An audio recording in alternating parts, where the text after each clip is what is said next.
At dito guys, papasok tayo. Dito lang tayo. Ang ganda uniform nila. Wala. At dito tayo. Kulay red sila. Valentine's. Valentine's yung damit nila guys. Ikot-ikot tayo dito. Kahit wala tayong bibilhin. At least vitamin sa mata to. Oh, wala ba? Sige. Ito yun. Palayta kay. Palayta kay na ko dito.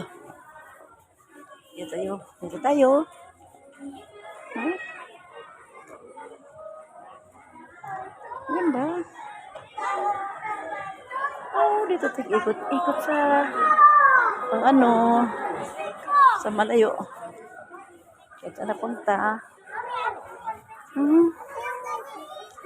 Mahilig talaga ako sa mga damit sa mga batang babae guys. Kasi ang babae ko si guys, konti lang apo ko babae, dalawa lang. Daming lalaki. Kaya dito sa damit sa babae, wala mang di ba?